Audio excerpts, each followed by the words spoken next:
नमस्कार प्यारे मित्रों, मैं रत्ना सिंह क्रैक हिंदी एग्जाम में आपका स्वागत करती हूँ।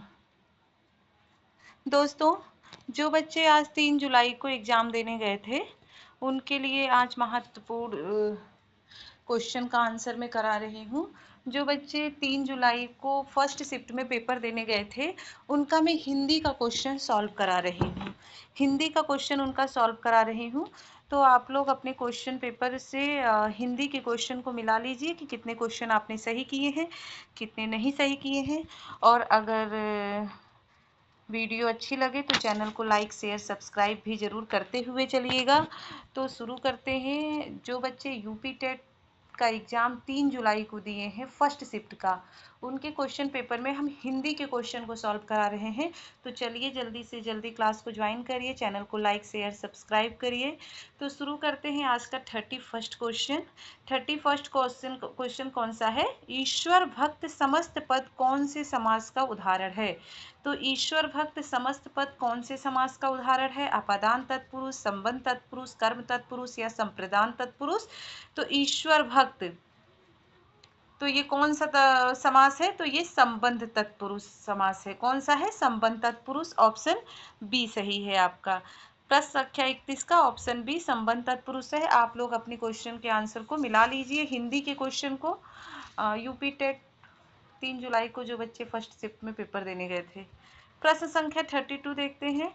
निम्नलिखित में से किस शब्द में अनुनासिक चंद्र बिंदु का प्रयोग हुआ है? अनुनासिक चंद्र बिंदु का प्रयोग किसमें हुआ है? आपके गावा, गांव, गाय, गांव, तो आपका ऑप्शन डी सही है। गांव में ऑप्शन डी अनुनासिक का प्रयोग, चंद्र बिंदु का प्रयोग गांव शब्द में हुआ है। तो प्रश्न संख्या 32 का ऑप्शन डी सही है। प्रश्न संख्या 33 देखते हैं। प्रश्न संख्या 33, तरड़ी और तरड़ी युग्म शब्दों का सही अर्थ बताइए। तो एक तरड़ी का मतलब क्या होता है? सूर्य, और दूसरे तरड़ी का मतलब नौका। तो ऑप्शन डी सही है। जिन्होंने ये निशान लगाया है ऑप्शन डी, वो क्वेश्चन सही है। प्रश्न संख्या 4 देखते हैं। सूर्य का समानार्थी शब्द क्या है? तो सूर्य का समानार्थी शब्द क्या होता है? ऑप्शन बी सही है, रवि। सूर्य का समानार्थी शब्द रवि होता है। तो प्रश्न संख्या 34 का ऑप्शन बी सही है। प्रश्न संख्या 35 देखते हैं। सही वाक्य चुनिए। अब 4 ऑप्शन है, इसमें से सही वाक्य आपको चुनना है। उसने कहा मैं कल आऊंगा, उसने कहा मैं कल आऊंगा, उसने कहा मैं कल, उसने कहा मैं कल आऊंगा। तो आपका ऑप्शन डी सही है। यहाँ पे थोड़ा सा पूरा नहीं आया है। तो उसने कहा मैं, यहाँ पे जो कॉमा लगा है मैं कल आऊंगा, तो आपका ऑप्शन डी सही है। सही वाक्य चुनिए। प्रश्न संख्या 35 का ऑप्शन डी। प्रश्न संख्या 36 देखते हैं। गार्गी मैत्रेय में क्रमशः प्रयोग हुआ है। तो गार्गी मैत्रेय में क्रमशः क्या प्रयोग हुआ है? रफार रा, पूर्ण रा, तिरछी रेखा रा, रफार रा तिरछी। तो ये आपका ऑप्शन सी सही है। रफार रा और तिरछी रेखा रा, गार्गी मैत्री में क्रमशः रफार रा और तिरछी रेखा रा है। देखिए प्रश्नों के उत्तर एकदम सही हैं। एक आध क्वेश्चन आपका ऊपर नीचे हो सकता है, नहीं तो क्वेश्चन के आंसर सारे सही हैं। प्रश्न संख्या 37 देखते हैं। मैं लड़के को वेद पढ़ाता हूँ, इस वाक्य में कितने कर्म हैं? तो मैं लड़के को वेद पढ़ाता हूँ, इस वाक्य में कितने क्रम हैं? तो इस वाक्य में 2 क्रम हैं। ऑप्शन बी सही है। प्रश्न संख्या 37 का ऑप्शन बी सही है। प्रश्न संख्या 38 देखते हैं। घुड़सवार कौन से समास का उदाहरण है? तो घोड़े पर सवार, घुड़सवार का क्या करेंगे? अलग करेंगे, तो घोड़े पर सवार। और जहाँ पे पर आए वो अधिकरण तत्पुरुष होता है। Option D. अपादान का क्या होता है? अलगाव के लिए प्रयोग में आता है, डरने के लिए प्रयोग में अपादान का होता है। संप्रदान तत्पुरुष का प्रयोग जहाँ पे दान देना या किसी को आप कोई वस्तु दे रहे हैं तो वहाँ संप्रदान का तत्पुरुष समास आता है। और बहुब्रीहि समास का प्रयोग किसी अन्य अर्थ के लिए आता है, किसी अन्य चीज के लिए। तो घुड़सवार, घोड़े पर सवार अधिकरण तत्पुरुष समास है। Option D. प्रश्न संख्या 39 देखते हैं। निम्न में से किसमें विस्मयादिबोधक चिन्ह का प्रयोग हुआ है? तो विस्मयादिबोधक चिन्ह का प्रयोग किसमें हुआ है? Option A. क्या बात है? ऑप्शन ए में हुआ है। प्रश्न संख्या 39 का ऑप्शन ए सही है। प्रश्न संख्या 40 देखते हैं। राज प्लस ऋषि का संधि रूप क्या है? तो राज प्लस ऋषि का संधि रूप क्या है? प्रश्न संख्या 40, तो ऑप्शन डी राजर्षि। क्या होता है, राजर्षि होता है। प्रश्न संख्या 40 का ऑप्शन डी। प्रश्न संख्या 41 देखते हैं, निम्न में से कौन सा तत्सम तद्भव का सही युग्म है। तो तत्सम शब्दों का चारों ऑप्शनों में से बताना है कि कौन सा सही युग्म है। अग्र आग, दंत मुख, अग्र आंख, माता माँ। तो तत्सम अग्र है लेकिन आंख तद्भव, दंत मुख, माता माँ। तो यहाँ पे देखिए तत्सम जो है अग्र है और तद्भव क्या है, आग है। तो ऑप्शन ए सही है आपका। प्रश्न संख्या 41 का ऑप्शन ए। प्रश्न संख्या 42, दो टूक कहना का अर्थ क्या है। तो दो टूक कहना का अर्थ है अस्पष्ट कहना। ऑप्शन बी डी सही है। प्रश्न संख्या 42 का ऑप्शन डी सही है। प्रश्न संख्या 43 देखते हैं, कौन सा शब्द अर्क का अनेकार्थी नहीं है। नहीं और हाँ पे जरूर क्वेश्चन पे ध्यान दीजिएगा, यही क्वेश्चन गलत हो जाता है। तो कौन सा शब्द अर्क का अनेकार्थी नहीं है। प्रकाश, किरण, आग का पौधा या सूर्य या ज्वाला। तो आपका ऑप्शन सी ज्वाला जो है वो अर्क का अनेकार्थी नहीं है, बाकी ये तीनों है। प्रश्न संख्या 44 देखते हैं, इतर और इत्र युग्म शब्दों का सही अर्थ।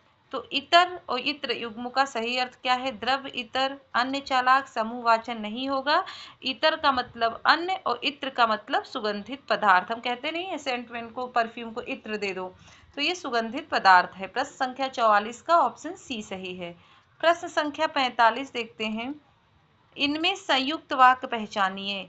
चार ऑप्शन है, इनमें संयुक्त वाक्य पहचानना है। तो हमने मैकबेथ पढ़ा और उसका मंथन किया। मेरे घर काम करने वाला लड़का भाग गया। जैसे ही हमने मैकबेथ पढ़ा वैसे ही जो नहीं, संयुक्त वाक्य आपका ऑप्शन ए। और जहाँ पे और, किंतु, परंतु ये शब्द आए वहाँ संयुक्त वाक्य होता है। और प्रश्न संख्या 45 का ऑप्शन ए। और जहाँ पे वैसा, तैसा, जैसा, कैसा ये शब्द आए वहाँ पे मिश्रित वाक्य होता है। लेकिन यहाँ आपका प्रश्न संख्या 45 में संयुक्त वाक्य पूछा है तो ऑप्शन ए सही है। प्रश्न संख्या 46 देखते हैं, निम्नलिखित में से निपात युक्त वाक्य चयन कीजिए। जहाँ पे भी, ही, अभी ये शब्द आए वो हमेशा निपात के लिए होता है। तो यहाँ पे ऑप्शन सी राहुल भी, यहाँ भी आया है निपात है, तो राहुल भी अच्छा खिलाड़ी है। प्रश्न संख्या 46 का ऑप्शन सी सही है। प्रश्न संख्या 47 देखते हैं, इनमें से देशज शब्द सुने। अब देशज शब्द तो क्या चुनना है, सूर्य, हस्त, आम्र और पगड़ी। तो तीनों तो ये तत्सम रूप है, सूर्य तत्सम है, हस्त तत्सम है, आम्र तत्सम है, लेकिन जो पगड़ी है वो देशज शब्द है। तो प्रश्न संख्या 47 का ऑप्शन बी सही है। प्रश्न संख्या 48 देखते हैं, अनुस्वार का उच्चारण कहाँ से होता है। तो अनुस्वार का उच्चारण कहाँ से होता है, ऑप्शन ए सही है, केवल नाक से। नाक और मुंह से नहीं होता। नाक और मुंह से किसका उच्चारण होता है, अनुनासिक का। जो बीच चिन्ह लगाया है उनका गलत है, क्योंकि अनुनासिक का उच्चारण नाक और मुंह दोनों से होता है, जबकि अनुस्वार का उच्चारण केवल नाक से होता है। ऑप्शन ए सही है। प्रश्न संख्या 48 का ऑप्शन ए सही है। और कंठ से क, ख, ग, घ ये कंठ से होता है। प्रश्न संख्या 49 देखते हैं, निम्नलिखित में परिमाणवाचक क्रिया विशेषण कौन सा है। तो परिमाणवाचक क्रिया विशेषण आपका ऑप्शन सी खूब है। देखिए जो क्वेश्चन यहाँ पे मैं करा रही हूँ, जो आज फर्स्ट शिफ्ट 3 जुलाई में पेपर आया था, तो ऐसा ही क्वेश्चन का लेवल कल भी रहेगा। इसी टाइप का क्वेश्चन कल भी पूछा जाएगा। प्रश्न संख्या 50 देखते हैं, अकर्मक क्रिया का सही उदाहरण दीजिए। तो अकर्मक क्रिया का सही उदाहरण क्या है, तुम्हारा जी ललचाता है, मैं घड़ा भरता हूँ। तो मैं भरता हूँ, क्या भरता हूँ, घड़ा, तो ये सकर्मक है। मैं पानी भरता हूँ, ये भी सकर्मक है, किशोर कुमार ये भी। लेकिन तुम्हारा जी ललचाता है ये अकर्मक क्रिया है, जिसमें किसी कर्ता की सहायता नहीं होती वो कहते हैं अकर्मक। और जहाँ कर्ता के साथ ही कार्य किया जाता है वो होता है सकर्मक क्रिया। तो प्रश्न संख्या 50 का ऑप्शन ए सही है। प्रश्न संख्या 51 का, निम्नलिखित में से कौन सा शब्द सही है। तो इसमें ऑप्शन सी हूँ, जो चंद्र बिंदु वाला है वो हूँ सही है। प्रश्न संख्या 52, दुशासन का रूप क्या है। तो दुशासन का रूप आपका देखिए, इसमें दुशासन नहीं होगा क्योंकि सेम नहीं होगा, ये ऑप्शन सी सही है। थोड़ा सा मिस्टेक हो गया है, ये रा की जगह पे स आएगा, रा की जगह पे स आएगा, दुशासन होगा यहाँ पे। या तो कॉमन नंबर मिलेगा या तो जो भी, लेकिन ये क्वेश्चन का आंसर सही है। दुशासन का दुशासन नहीं होता है, दुशासन होता है। प्रश्न संख्या 43 देखते हैं, सक्रिय शब्द में नीचे तिरछी रेखा कहाँ लगी है? तो सक्रिय शब्द में नीचे तिरछी रेखा आपका ऑप्शन ए में ही है, द्वितीय अक्षर के नीचे लगी है। प्रश्न संख्या 53 का ऑप्शन ए सही है। प्रश्न संख्या 54 देखते हैं। मैंने आशा को न जाने को कहा था पर वह मानी नहीं, किस प्रकार का वाक्य है? तो ये आपका विरोधवाचक संयुक्त वाक्य है। क्या है? विरोधवाचक संयुक्त वाक्य है, ऑप्शन ए सही है। प्रश्न संख्या 55 देखते हैं। एक आंख से देखना मुहावरे का क्या अर्थ है? तो आपका ऑप्शन बी सही है, समान व्यवहार करना। एक आंख से देखने का मतलब क्या है? समान व्यवहार करना। आगे देखते हैं, ये गद्यांश है। गद्यांश को पढ़ के हम उसके अनुसार आंसर देंगे। तो अब मैंने गद्यांश को पढ़ लिया है, आप लोग भी पढ़ लीजिए, उसके अनुसार ही हम क्वेश्चन का आंसर देखते हैं। अब यहाँ है, क्या पूछा गया है? एक आंख से देखना, अच्छा मिसप्रिंट हो गया थोड़ा सा। एक आंख से देखना मुहावरे का अर्थ, तो ऑप्शन बी समान व्यवहार करना। और निम्नलिखित में से सही अनुनासिक का प्रयोग कहाँ नहीं हुआ है? तो सही अनुनासिक का प्रयोग आपका चांद सितारे, ऑप्शन बी में नहीं हुआ है, क्योंकि यहाँ पे अनुस्वार का प्रयोग हुआ है। बाकी ये चांद सितारे, हंसमुख हंसी में अनुनासिक का प्रयोग हुआ है, तो चांद सितारे में नहीं हुआ है। प्रश्न संख्या 56 का ऑप्शन बी सही है। तो ये हम गद्यांश पढ़ते हैं, गद्यांश पढ़ के हम उनके अनुसार क्वेश्चन का आंसर देंगे। ये मैंने गद्यांश पढ़ लिया है, अब आप क्वेश्चन पढ़ते हैं और उसका आंसर देते हैं। आप लोग गद्यांश अपना पढ़ लीजिए और क्वेश्चन को मिला लीजिए। प्रश्न संख्या 58 में पूछा गया है, गद्यांश के अनुसार लता जी की ध्वनि मुद्रिका और शास्त्रीय गायकी की ध्वनि मुद्रिका सुनाई जाए तो लोग क्या पसंद करेंगे? तो लोग क्या पसंद करेंगे? ऑप्शन डी, लता जी की ध्वनि मुद्रिका पसंद करेंगे। क्या पसंद करेंगे? लता जी की ध्वनि मुद्रिका। प्रश्न संख्या 58 का ऑप्शन डी सही है। प्रश्न संख्या 59 देखते हैं। गद्यांश के अनुसार लता जी के गाने में 100% क्या मिलता है?